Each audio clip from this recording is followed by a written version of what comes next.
أعوذ بالله السميع العليم من الشيطان الرجيم. بسم الله الرحمن الرحيم. السلام عليكم ورحمة الله وبركاته. الفاتحة. أعوذ بالله من الشيطان. بسم الله. الحمد لله رب العالمين الرحمن الرحيم. إياك نعبد وإياك نستعين. إلى الصراط المستقيم صراط الذين أنعمت عليهم غير المغضوب عليهم ولا الضالين. إن الحمد لله نحمده ونستعينه ونستغفره ونعوذ بالله من شرور أنفسنا ومن سيئات أعمالنا. من يهده الله فلا مضل له ومن يضلله فلن تجد له وليا مرشدا. أشهد أن لا إله إلا الله وحده لا شريك له وأشهد أن سيدنا محمد عبده ورسوله. اللهم صل على سيدنا وحبيبنا محمد وعلى آله وأصحابه ومن استنى بسنته إلى يوم الدين. قال الله تعالى: يا أيها الذين آمنوا اتقوا الله حق تقاته ولا تموتن إلا وأنتم مسلمون. يا أيها الناس اتقوا ربكم الذي خلقكم من نفس واحدة وخلق منها زوجها وبث منهما رجالا كثيرا ونساء. واتقوا الله الذي تساءلون به والأرحام إن الله كان عليكم رقيبا. يا أيها الذين آمنوا اتقوا الله وقولوا قولا سديدا يصلح لكم أعمالكم ويغفر لكم ذنوبكم ومن يطع الله ورسوله فقد فاز فوزا عظيما. أما بعد، فإن أصدق الحديث كتاب الله وخير الهدي هدي محمد صلى الله عليه وسلم وشر الأمور محدثاتها وكل محدثة بدعة وكل بدعة ضلالة وكل ضلالة في النار.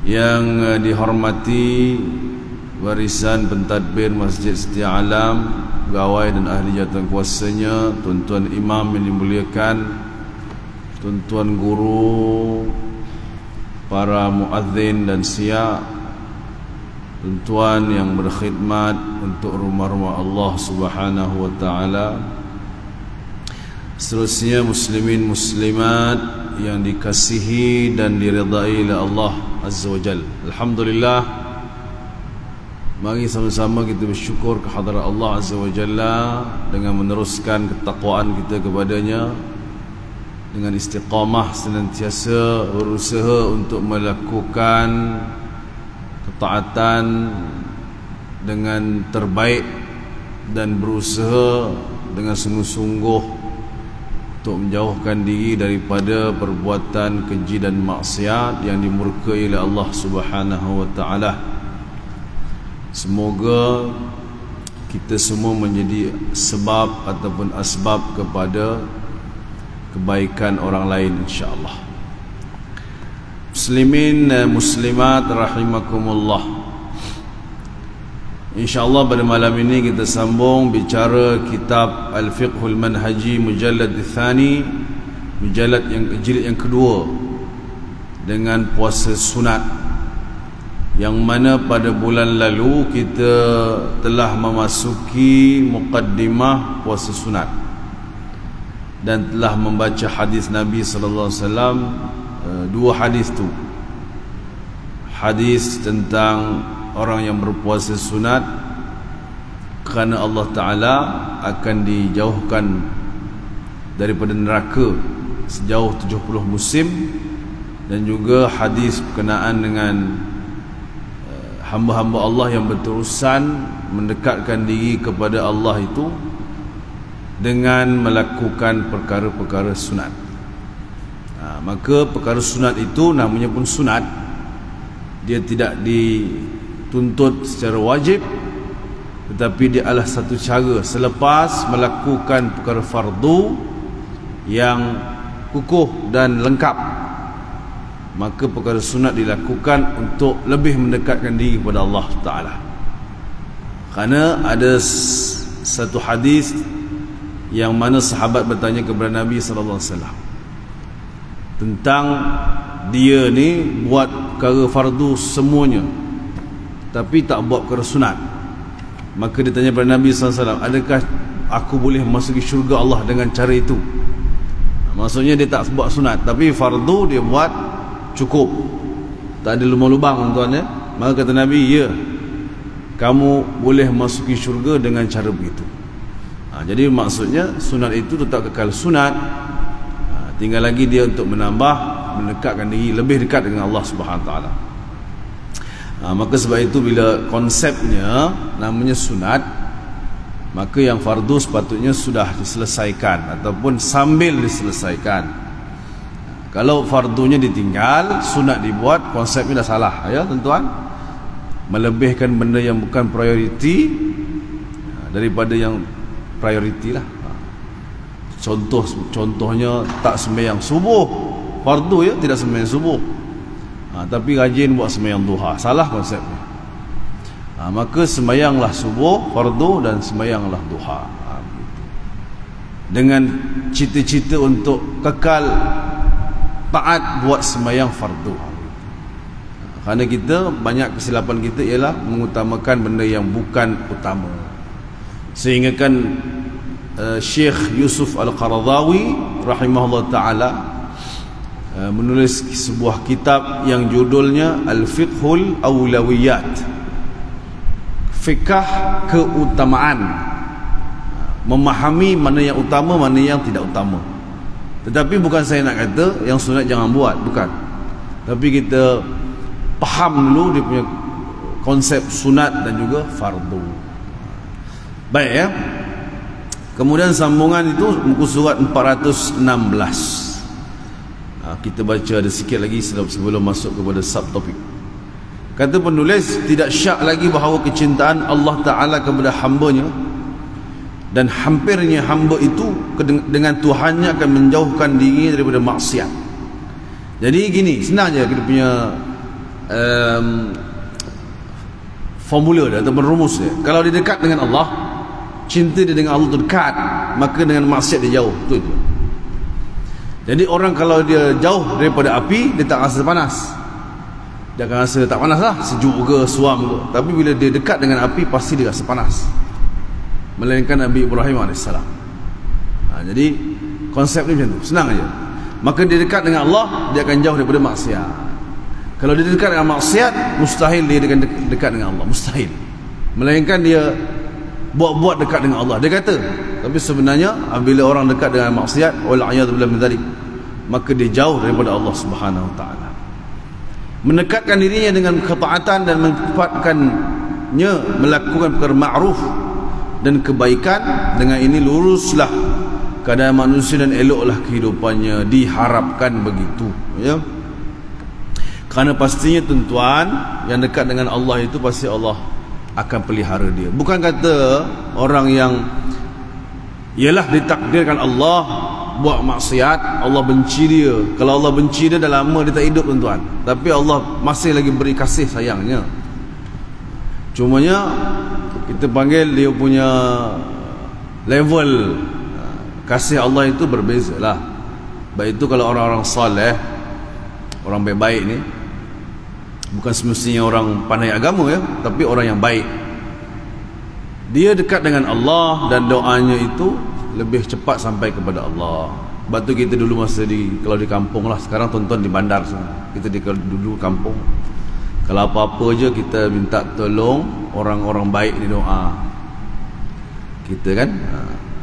Bukan kita tak boleh doa sendiri, boleh aja, tapi oleh kerana apa ya, kita melihat kepada baiknya, salehnya orang itu, maka Allah lebih cepat mendengar doanya.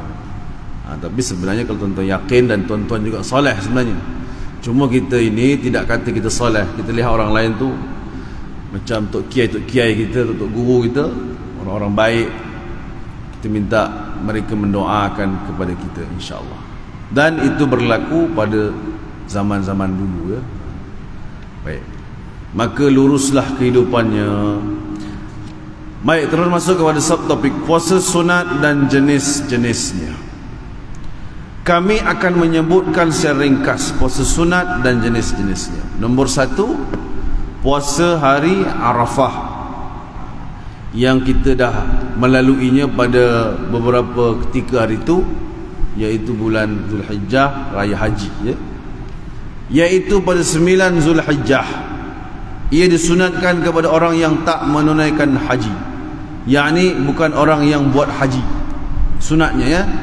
Daripada Abu Qatadah radhiyallahu anhu, katanya Rasulullah sallallahu alaihi wasallam ditanya mengenai puasa Arafah. Sabda baginda sallallahu alaihi wasallam, yukaffiru as-sanata al-madiyah wal baqiyah. Ia menghapuskan dosa-dosa tahun yang lalu dan tahun yang akan datang. 2 tahun tuan-tuan, tahun lepas dengan tahun depan, 3 tahun lah. Tahun lepas, tahun ni, tahun depan, 3 tahun tuan. Tapi yang pelik ya, bukanlah pelik, kata itu istimewanya apa? Untuk orang yang tidak tinggal yang tidak duduk di Arafah pada hari itu. Kerana kalau 9 Zulhijjah, jemaah haji semua mesti pergi ke Arafah untuk duduk di situ. Nama dia wukuf. Wukuf ni duduk dan berhenti. Dia tak boleh duduk pergi jalan, pergi ke Muzdalifah, tak boleh, dia kena duduk di situ. Melainkan kerajaan Saudi mengeluarkan fatwa kawasan Arafah dibesarkan sehingga ke Muzdalifah. Boleh jadi, mana tahu kan, akan datang kita tak tahu. Macam Muzdalifah yang sekarang tuan-tuan, dia kecil je. Kalau tuan-tuan pergi sekarang, dia besar lah sebab orang tak ada. Besar lah tuan-tuan. Tapi kalau bila jemaah haji berkumpul untuk bermalam di Muzdalifah tu, penuh tuan-tuan. Sehingga kan ada kawasan tu dia terlajak sikit ke Mina untuk Muzdalifah ni.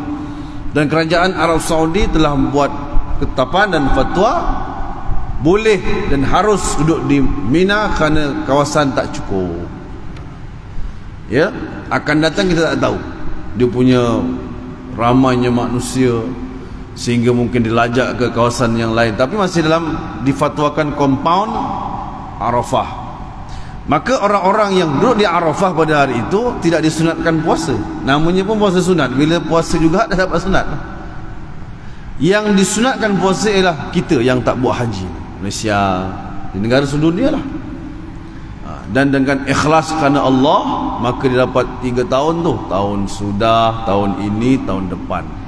Ya, yukaffir takfir as-sayyi'at, dihapuskan segala keburukan dia yang kecil-kecil tuan-tuan.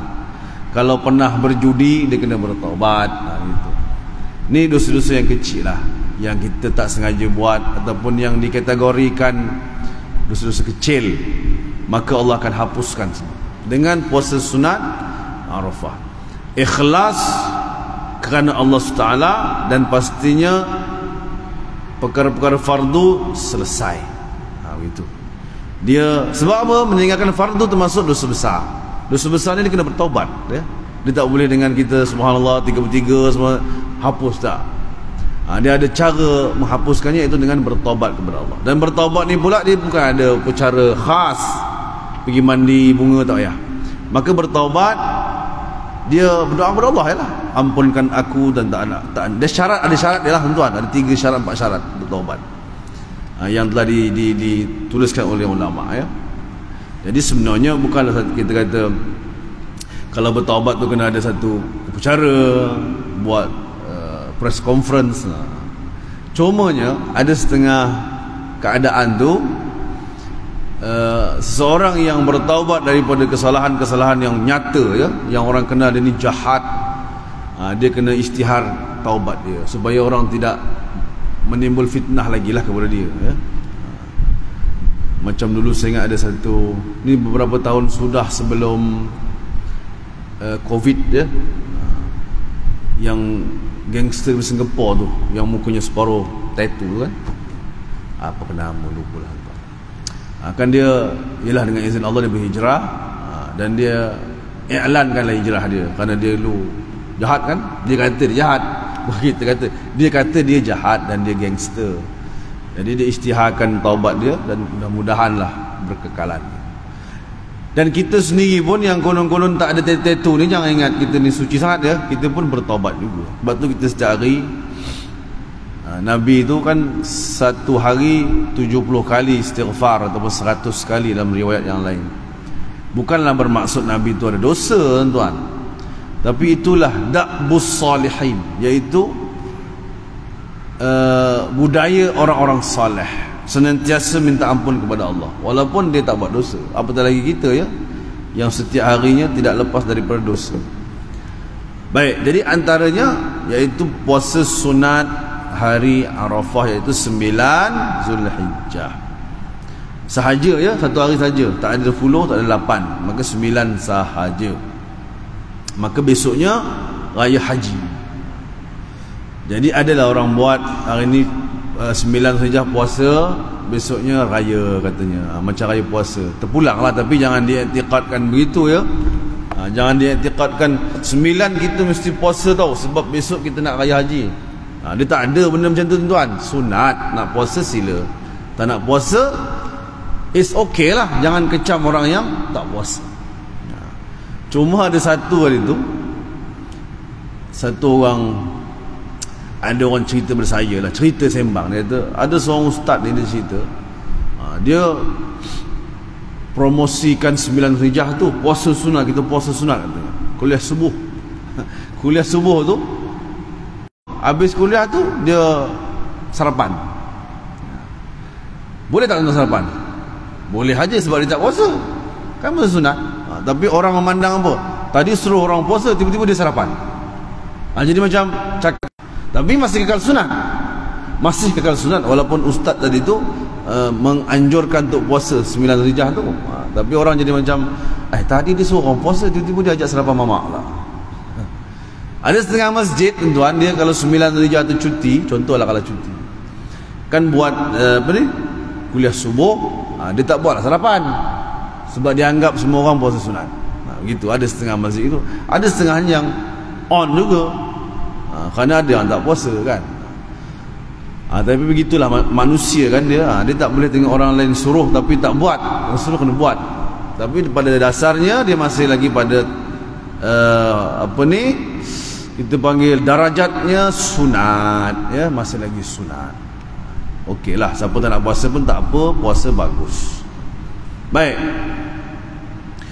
Kemudian kata Syekh dalam kitab ni, hari Arafah adalah sebaik-baik hari. Rasulullah sallallahu alaihi wasallam telah bersabda, "Ma min yawmin aktsara min ay yu'tiqa Allah fihi 'abdan min an-nar min yawmi Arafah." Tak ada hari yang lebih ramai Allah Taala membebaskan hamba-Nya daripada api neraka lebih daripada hari Arafah. Hadis sahih riwayat Muslim. Maknanya begitu mulianya hari Arafah sehingga Nabi sebut Allah itu membebaskan hamba daripada neraka pada hari Arafah. Kemudian bagi jamaah haji, mereka tak disunatkan puasa, malah disunatkan berbuka sebagai mengikut Nabi SAW. Maknanya orang yang buat haji makan je lah ya, dia tak disunatkan puasa, makan aja. Dan supaya dia tetap kuat dan gagah untuk banyakkan doa pada hari tersebut. Kerana tuan-tuan apa? Hari Arafah ni dia kena banyak buat kerja, dia kena berdoa tu daripada lepas zuhur sehinggalah nak ke maghrib. Tu tak turun-turun tangan tu, doa itu. Kalau tuan-tuan pernah pergi haji, maka akan nampak suasana tu.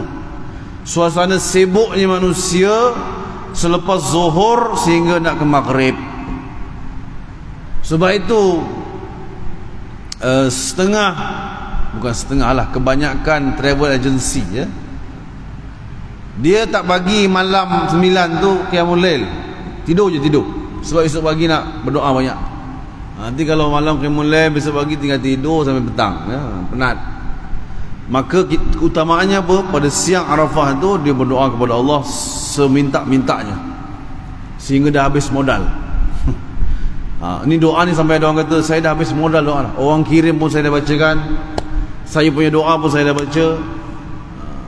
Kawan saya punya doa masa dia baca dah tak nak doa apa dah. Padahal doa tu dia ulang tak apa kan.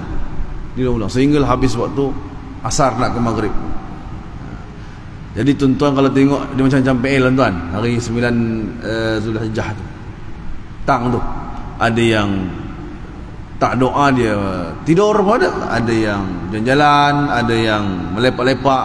Kebanyakannya yang macam tu dia dah bersepegi dah, tiap tahun dia pergi. Bila tiap tahun pergi Mekah ni dia dah rasa dia kurang sikit lah tuan. Sekebanyakan lah.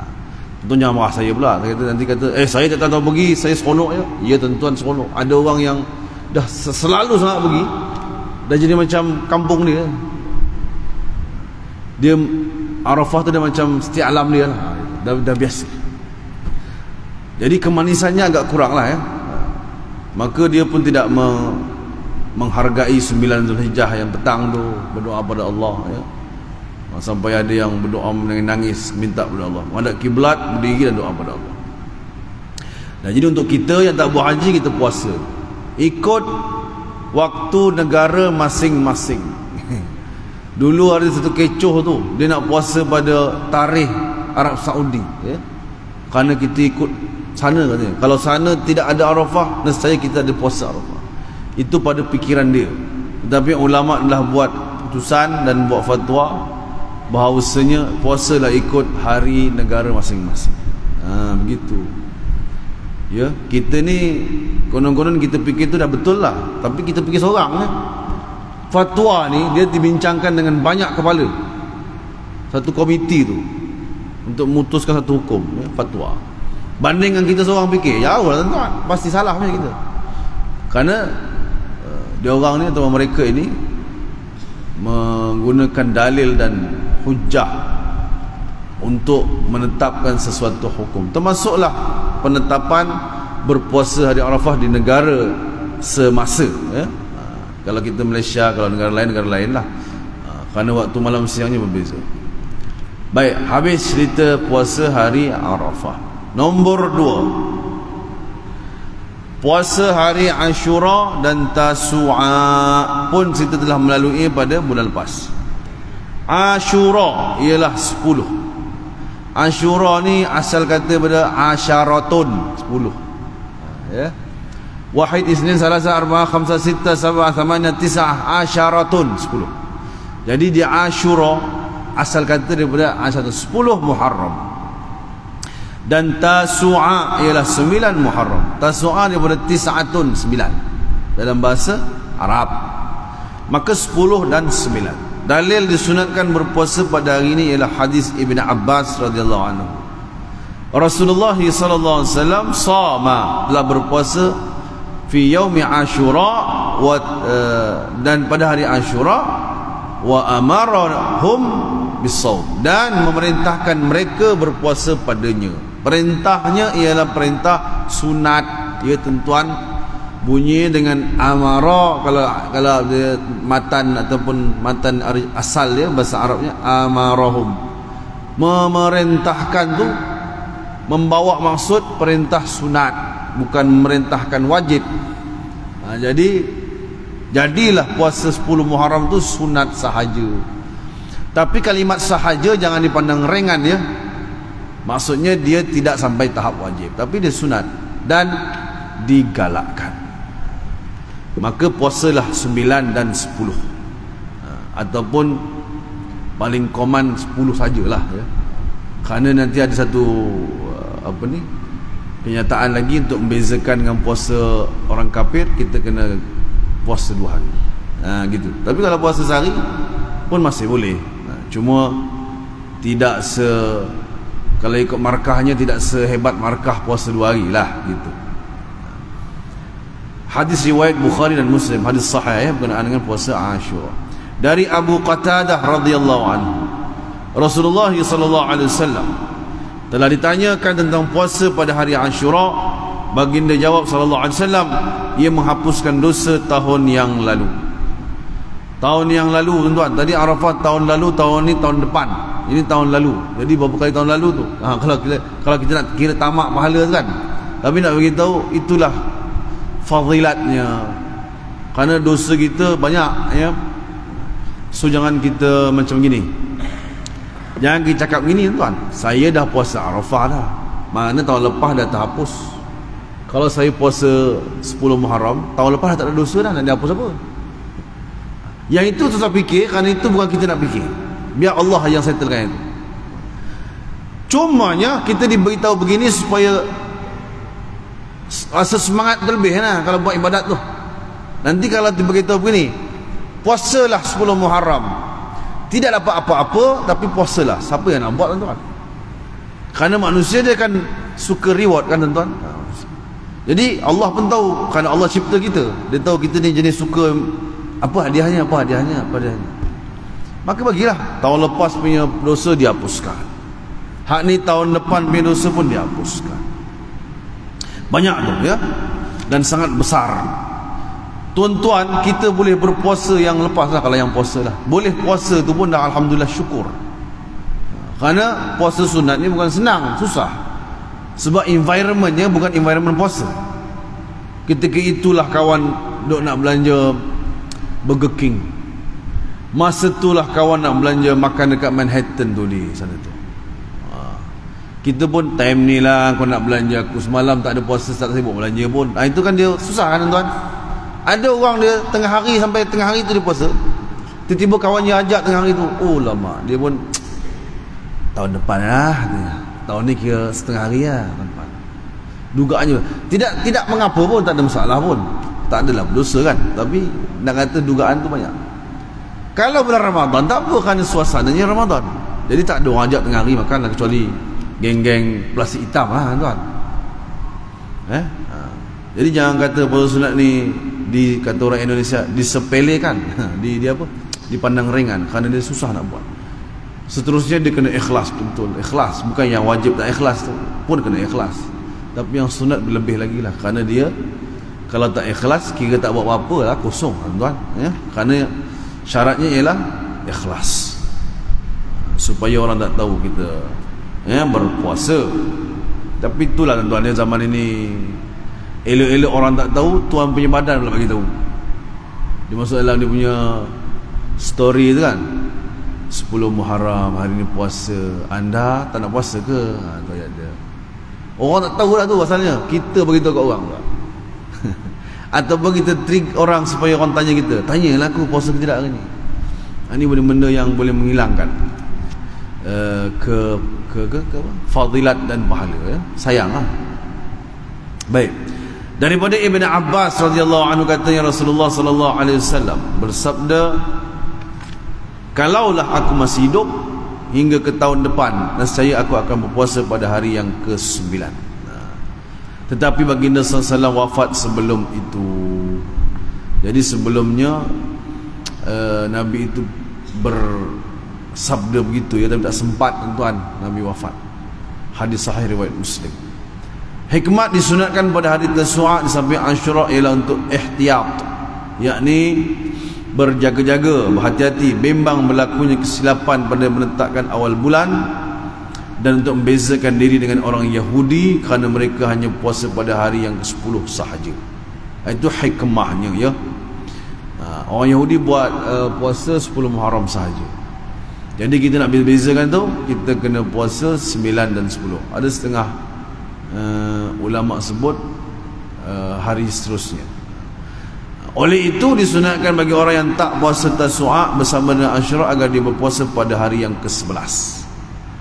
Jadi kalau tak puasa 9, dia puasa 10, dia puasa 11. Kalau saya tak nak puasa boleh tak? Boleh, tak ada masalah. Puasa hari ke-10 saja boleh tak? Boleh, namanya pun sunat tuan-tuan. Kalau saya tak nak puasa langsung dua-dua hari itu pun boleh, tak ada orang marah, sunat.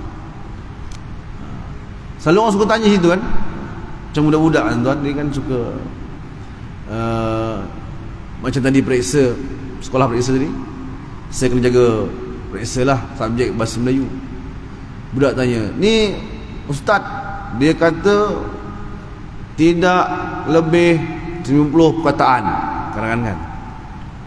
Apa yang budak suka tanya tuan? Kalau saya buat lebih macam mana? Aku kelepuk juga budak ni kan. Dah kata tak boleh, tak boleh, dah lah tu, tak payah tanya lah. Tapi dia suka tanya, kalau saya lebih 51 macam mana Ustaz? Saya berkata tak boleh lebih lah 49 lah 49. Tak boleh lebih langsung ya. Janganlah 48 lah senang. Dia suka menanya budak. Ataupun dia saja nak bagi kita panas sangat gitulah, sajalah kan. Tuan-tuan tengok anak tuan-tuan sini kan sama. Budak-budak suka tanya. Jadi soalan-soalan begitu ya. Macam ni lah, kalau saya tak buat 2 hari boleh ke? Kalau saya nak puasa 4 hari boleh tak? So kata engkau lah. Namanya pun sunat ya. Padahal akhirnya bukan dibuat pun, tak dibuat. Dia suka tanya saja. Begitulah manusia. Jadi nak membezakan dengan orang Yahudi, itu dia. Kita buat 2 hari dicantum ya. Jangan pula tuan-tuan buat 9 dengan 11. Itu tak dalam sunnah. 10 tak buat, 9 dengan 11 buat. Langkah tengah tu. Kenapa? Nak nampak rare. Itu satu perangai itu tuan-tuan tu ya. Udahnya tak buat apa-apa kerana banyak sangat tanya. Baik. Puasa sunat nombor 3, iaitu puasa Isnin dan Khamis. Isnin dan Khamis. Dalilnya ialah hadis yang diriwayatkan oleh Tirmizi daripada Aisyah radhiyallahu anha, katanya Rasulullah sallallahu alaihi wasallam sentiasa berpuasa pada hari Isnin dan hari Khamis. Ini hadisnya ya. Jadi satu hadis yang menunjukkan perbuatan Nabi sallallahu alaihi wasallam. Bukan Nabi bercakap kita hendaklah puasa Senin Khamis. Ini belum lagi. Ini baru perbuatan Nabi. Maka kita contohi perbuatan Nabi itu, maka kita pun puasa Senin dan Khamis. Diriwayatkan oleh beliau juga, iaitu Aisyah daripada Abu Hurairah radhiyallahu anhu, Rasulullah sallallahu alaihi wasallam bersabda. Maaf saya daripada Tirmizi tadi. Tirmizi meriwayatkan daripada Abu Hurairah radhiyallahu anhu, katanya Rasulullah sallallahu alaihi wasallam bersabda, tu'radul a'malu yawmal itsnain wal khamis fa uhibbu an yu'rada 'amali wa ana sha'im. Setiap amalan itu akan dibentangkan pada setiap hari Isnin dan Khamis, maka aku suka agar amalanku dibentangkan dalam keadaan aku puasa ya. Jadi belum, tak adalah hadis yang sebut kamu hendaklah berpuasa pada Senin dan Khamis. Ayat yang direct tak ada. Satu, perbuatan Nabi. Kedua, Nabi cuma cakap aku suka amal aku diangkat ketika aku puasa. Jadi Isnin dan Khamis setiap minggu tu 2 hari. Cuma sunnah yang betul-betul sunnahnya ialah 2 hari itu. Kalau tuan buat satu je, Khamis Senin puasa, Khamis tidak, ataupun Khamis puasa, Senin tidak, masih lagi dapat pahala ya, tapi tidak dapat full seperti Nabi buatlah 2 hari. Maka kalau nak dapat full, buat Senin dan Khamis. Senin dan Khamis ya. Bagi orang yang melazimi perkara ni, bagi mereka biasalah tuan. Bagi orang yang tak pernah buat, dia seberatlah. Dia macam orang yang selalu solat awal waktu, bagi dia biasa. Azan terus solat, ataupun azan pergi masjid. Bagi orang yang tak biasa, dia akan berat asal azannya, tadi baru sembahyang dah azan. Habis kau sembahyang dekat ujung waktu, memanglah baru sembahyang. Zuhur tu sembahyang pukul 4.25. Lepas tu dia claim baru sembahyang dah azan balik, dah ujung. Memanglah. Kecuali sembahyang ikut jemaah masjid, baru rasa macam lamanya azan semula kan. Jadi semua atas kebiasaannya sebenarnya ya. Begitu. Lepas tu kalau orang yang melazimi puasa sunat ni Senin Khamis, kemudian Ayyamul Bait, hari-hari putih ya, 13, 14, 15. Jadi setiap bulan tu penuh dengan puasa. Sangat baik tuan-tuan, alhamdulillah ya. Sangat baik. Dia akan jadi benda kebiasaan. Terutamanya pula amalnya itu diangkat oleh Allah dalam keadaan yang sangat special, iaitu ketika berpuasa. Bukan nak kata orang tak puasa amalnya tu diangkat juga oleh Allah ya, tapi martabatnya boleh tinggi orang yang berpuasa sunat dengan penuh keikhlasan. Baik. Nombor 4, puasa 3 hari setiap bulan. Ini yang saya sebut tadi. Yang afdal ialah berpuasa pada hari-hari putih, iaitu 13, 14 dan 15 daripada bulan Qamariyah. Bukan bulan Syamsiah ya, bulan Gregory ni Gregory ya. Bukan bulan Januari Februari ni, bulan Islam. 13, 14, 15. Senang cerita kalau tuan tengok malam tu bulan mengambang tu, dia lah tu tengah-tengah bulan tu. Dan ia dinamakan hari-hari putih kerana malam hari-hari tersebut pada setiap bulan sentiasa disinari dengan cahaya bulan. Kan saya sebut ni, baru sebut tentu ada sebut lah. Jadi di putih terang aja malam tu, seolah diibaratkan cerah dan putih lah. Sebab tu dipanggil Ayyamul Bayd, hari-hari putih.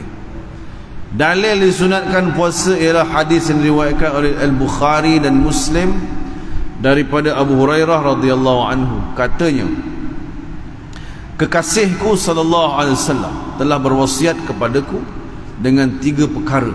Kekasihku ni maknanya kekasih Abu Hurairah tu Nabi Muhammad lah sallallahu alaihi wasallam. Apa benda tuan-tuan? Pertama, puasa 3 hari pada setiap bulan. Kedua, 2 rakaat duha, dan hendaklah aku berwitir sebelum tidur. 3 benda ni Nabi pesan kepada Abu Hurairah, dan ini diceritakan pada kita pula.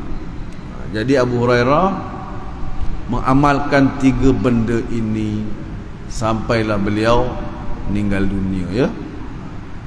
Puasa 3 hari sebulan, salat duha, dan juga salat witir sebelum tidur. Dan ini dicerita pada kita, bukan cerita saja, ya. Maknanya kita pun dianjurkan untuk buat. Sebab apa tuan? Sebab daripada Nabi SAW. Maka semua orang boleh melakukannya, melainkan Nabi khususkan kepada seseorang saja. Baik, kita berhenti sekejap untuk azan. Wallahu alam.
sallallahu alaihi wasallam wa ba'atha maqam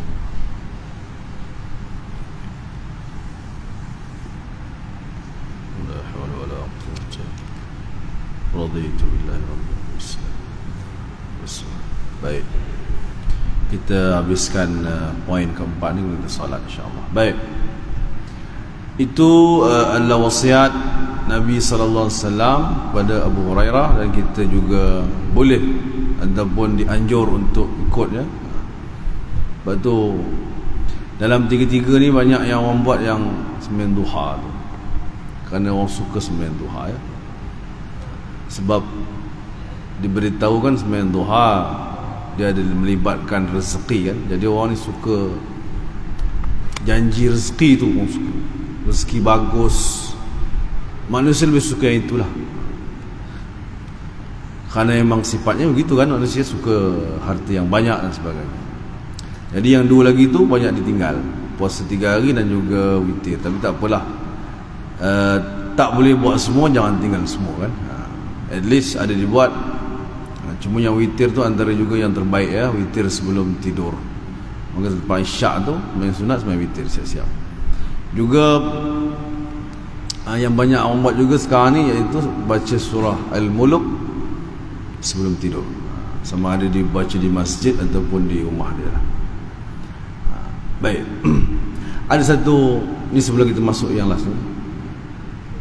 Kan banyak masjid dibuat baca surah Al-Mulk tu lepas isyak kan. Jadi dia punya sisi tak baiknya bukan kata tak bagus. Dia baca Quran ni bagus, tapi sisi tak baiknya bila ada orang yang tak baca, nanti orang yang baca tu dia akan duduklah sekejap, nak pergi mana katanya, gitu kan. Padahal yang afdal ni ialah baca itu sepatutnya lah, afdal ni ialah memang sebelum tidur. Nak tidur tu orang tu baca, masa baring tu baca. Kita ada telefon sekarang ni, tak ada masalah lah tuan, tak payah megang Quran sesuai itu kan.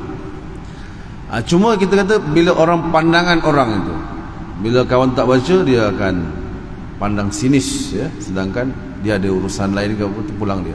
Namanya pun sunat. Siapa nak baca, baca, tak baca sudah ya. Ada setengah yang begitu. Kalau tidak berlaku tak apalah, alhamdulillah lah. Ada yang kadang kalang kabut, bacanya pun laju gitu.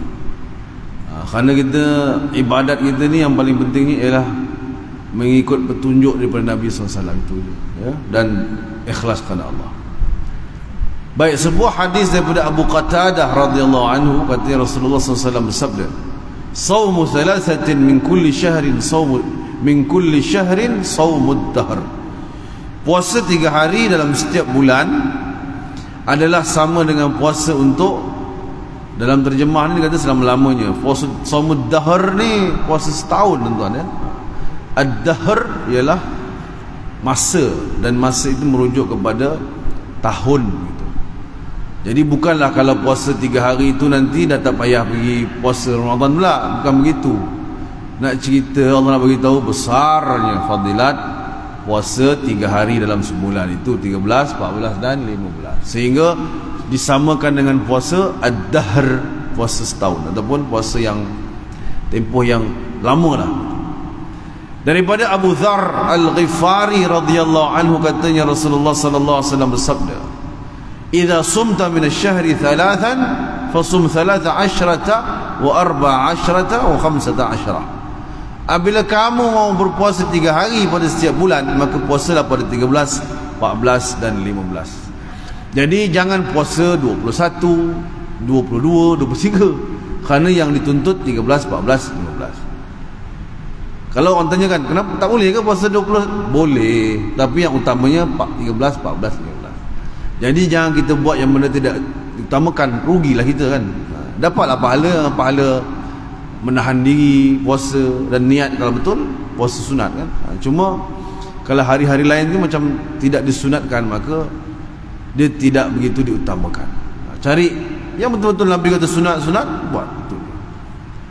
Abu Dawud telah meriwayatkan daripada Qatadah ibn Milhan radhiyallahu anhu, katanya Rasulullah SAW telah merintahkan kami supaya berpuasa, iaitu pada hari 13, 14 dan 15, Sabdanya ia adalah seperti puasa untuk selama-lamanya.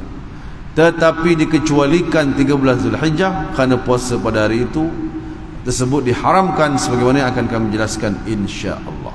Baik, tuan-tuan kalau perhati bahagian puasa sunat 3 hari ini Nabi SAW menyebutkan tentang direct puasa sunat 3 hari. Kalau puasa Senin Khamis, Nabi cerita melalui perbuatan dan juga kiasan kepada amal yang diangkat oleh Allah bagus ketika seseorang itu berpuasa. Jadi kita nak beza dua puasa ini, yang mana 13, 14 dan 15 tu Nabi nampak lebih serius dalam menganjurkannya sunat itu.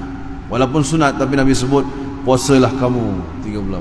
Kalau kamu nak puasa dalam sebulan tu 3 hari, ambillah 13, 14, 15. Jadi Nabi sebut direct dan Nabi juga melaksanakan perkara tersebut. Tetapi masih ada tetapi. Saya suka ulang perkara ni. Dia masih lagi dalam lingkungan atau ruang lingkup disunatkan. Itu kerana kita risau tuan-tuan sekarang ni, orang tu nampak lebih beratkan sunat berbanding yang fardu ataupun yang wajib, sedangkan yang wajib itu lebih mesti dilunasi, tetapi dipandang ringan kerana nampak sunat lebih lebih menonjol, padahal kekal dia dalam sunat dan tambahan kepada perkara yang fardu, mudah-mudahan supaya lebih dekat dengan Allah Subhanahu wa ta'ala. Maka oleh kerana itu, jagalah niat kita bila melakukan perkara-perkara sunat ini kerana Allah semata-mata, kerana Nabi SAW sebut satu perkara yang Nabi risau di akhir zaman kepada umatku ialah asyirkul asghar, iaitu syirik kecil. Bila sahabat tanya, qalu wa masyirkul asghar ya Rasulullah, syirik kecil tu apa? Kata Nabi SAW, ar-riya. Ini yang satu benda yang sangat bahaya di akhir zaman ni, siap dengan facilities lagi untuk riak. Ni zaman sekarang tuan. Kita nak ngelakkan riak, tapi dia punya facilities untuk riak tu makin disedia-sediakan lagi untuk kita, Jadi itulah cabaran kita pada akhir zaman ini. Mudah-mudahan Allah melihara kita daripada perkara tersebut, insya-Allah. Baik. Jadi kita berhenti dulu setakat itu, insya-Allah kita sambung pada bulan hadapan, kiranya diizinkan oleh Allah Subhanahu wa taala. Aqulu qawli hadha wa astaghfirullahal azim li wa lakum. Assalamualaikum warahmatullahi wabarakatuh. Barakallahu fikum. Sallallahu alaihi wasallam. Wallahu a'lam.